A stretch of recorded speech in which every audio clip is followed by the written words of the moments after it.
এবার শুনুন আরেকটি হাদিস। রাসূল করিম সাল্লাল্লাহু আলাইহি ওয়াসাল্লাম বলেছেন, মান ক্বালা বিসমিল্লাহির রহমানির রহিম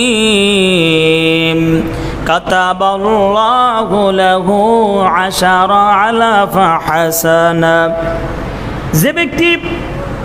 যে ব্যক্তি আল্লাহ রাব্বুল আলামিনের শিখানো এই কালিমা পাঠ করবে, আল্লাহ রাব্বুল আলামিন ওই বান্দার আমলনামায় 10,000 নেকি লিপিবদ্ধ করে দেবেন। কয় হাজার? আরো জোরে বলেন, কয় হাজার? নেকির দরকার আছে না নাই? আরো জোরে বলেন, আছে না নাই? ওয়া মাহিয়া আনহু ওয়া শারা আলাফা সাইয়্যা। রাসূল করিম সাল্লাল্লাহু আলাইহি ওয়াসাল্লাম বলেন, তার আমলনামা থেকে 10,000 গুনাহ আল্লাহ পাক মাফ করে দেন। 10,000 সওয়াব দেন, 10,000 নেকি দেন, অপরদিকে 10,000 গুনাহ আল্লাহ পাক মাফ করে দেন। শুধু তাই নয়, রাসূল করিম সাল্লাল্লাহু আলাইহি ওয়াসাল্লাম বলেন, ওয়ারাফা'লাহু, তার জন্য আল্লাহ পাক 10,000 মর্যাদা বুলন্দ করে দেন, বাড়িয়ে দেন। সুবহানাল্লাহ। তো সুতরাং বিসমিল্লাহ শরীফের ফজিলত আছে না নাই? বারবার জিজ্ঞাসা করি যাতে মেমোরিতে ঢোকে, আমরা যাতে বেশি করে এই বিসমিল্লাহ শরীফের আমল করতে পারি। আমার বন্ধুগণ, আমাদের রোগ হয়, রোগ থেকে মুক্তির জন্য আমরা বিভিন্ন সময় হুজুরের কাছে আনি ফু দেওয়ার জন্য। আনি কি আনি না? হুজুরেরা বিসমিল্লাহ শরীফ পড়ে ফু দেয়, দেয় কি দেয় না? আপনার জবান যদি ঠিক হয়, এই জবান থেকে আপনি যদি মিথ্যা কথা না বলেন, হারাম না খান, তাহলে আপনিও যদি বিসমিল্লাহ শরীফ পড়ে পড়ে সন্তানের উপরে ফু দেন কিংবা কোনো রোগীর উপরে ফু দেন, তাহলে আল্লাহ পাক সেই রোগ থেকে মুক্তি দিতে পারেন কি পারেন না? আমার বন্ধুগণ, শুনুন ইতিহাস থেকে। একবার রোম সম্রাট, তার নাম হলো হিরাক্লিয়াস, একবার হজরতে ওমর রাদিয়াল্লাহু তাআলা আনহুর কাছে চিঠি লিখলেন। কি লিখলেন? অনেকে ঘুমাইতেছে, এদিকে তাকান।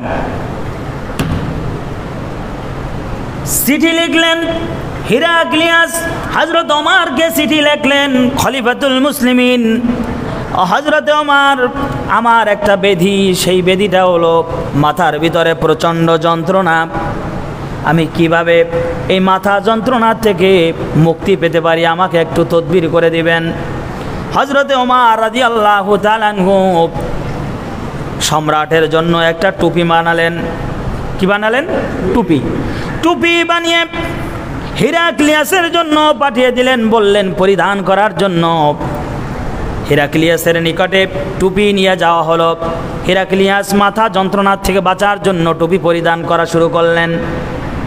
কিন্তু আশ্চর্যের বিষয় হলো, তিনি যতক্ষণ পর্যন্ত টুপি মাথায় রাখেন ততক্ষণ পর্যন্ত মাথা যন্ত্রণা বন্ধ থাকে, আর যখন টুপি খুলে ফেলেন সঙ্গে সঙ্গে আবার মাথা যন্ত্রণা শুরু হয়ে যায়। আল্লাহু আকবার। তার ভিতরে কৌতূহল জাগলো, এটা কেমন টুপি? হযরতে খলিফাতুল মুসলিমিন হযরতে ওমর আমাকে কেমন টুপি দিলেন জানতে বড় বাসনা। তিনি টুপিটাকে খুললেন, তিনি খুলে দেখলেন তার ভিতরে খলিফাতুল মুসলিমিন অন্য কোনো দোয়া কিংবা অন্য কোনো আয়াতে কারিমা লেখেন নাই। তিনি টুপির এক কর্নারের ভিতরে লিখে দিয়েছেন, পড়েন বিসমিল্লাহির রহমানির রহিম। আল্লাহু আকবার। বিসমিল্লাহ শরীফ লিখিত টুপি যখনই মাথায় দেয় রোগ দূর করে দেন কে? এখান থেকে প্রতীয়মান হয় যে বিসমিল্লাহর বরকত আছে না নাই?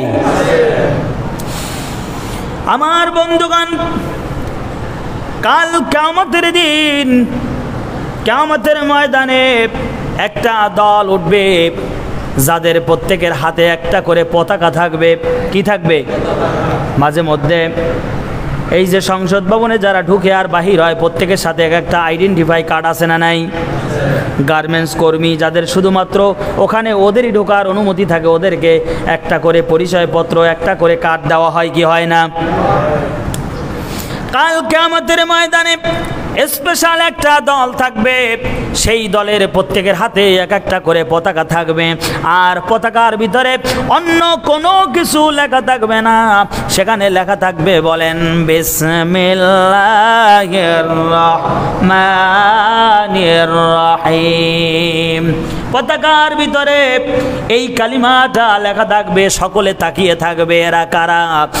ওদেরকে জিজ্ঞাসা করা হবে, তোমরা কারা? ওরা বলবে, আমরা হলাম দুনিয়াতে বিসমিল্লাহর দল। সুবহানাল্লাহ। আমরা বেশি পরিমাণে বিসমিল্লাহ পাঠ করেছিলাম, যার কারণে আমাদের হাতে এই পতাকা। আর এই পতাকাধারীদেরকে আল্লাহ পাক বিশেষ মর্যাদায় কিয়ামতের ময়দানে ভূষিত করবেন। জোরে আওয়াজ করে বলুন আলহামদুলিল্লাহ। আমার বন্ধুগণ শুনুন, রাসূল করিম সাল্লাল্লাহু আলাইহি ওয়াসাল্লামের আরেকটা হাদিস। রাসূল করিম সাল্লাল্লাহু আলাইহি ওয়াসাল্লাম বলেছেন, কুল্লু আমরিন যিবালিন লাম ইউবদা বিসমিল্লাহ ফাহুয়া আকতা আও আবতার। জোরে আওয়াজ করে বলুন আল্লাহু আকবার। সবাই বলে নাই, আবার বলেন আল্লাহু আকবার। হাদিস বলেছেন মুহাম্মাদুর রাসূলুল্লাহ সাল্লাল্লাহু আলাইহি ওয়াসাল্লাম। তিনি বলেন, যখন কোনো আল্লাহর গোলাম বিসমিল্লাহ শরীফ না বলি ভালো কাজটা আরম্ভ করে দেয়, যদিও কাজটা ভালো কাজ, বিসমিল্লাহ শরীফ পাঠ না করার কারণে তার কাজটা আল্লাহর কাছে পরিপূর্ণ বলে বিবেচিত হয় না। জোরে বলেন নাউযুবিল্লাহ।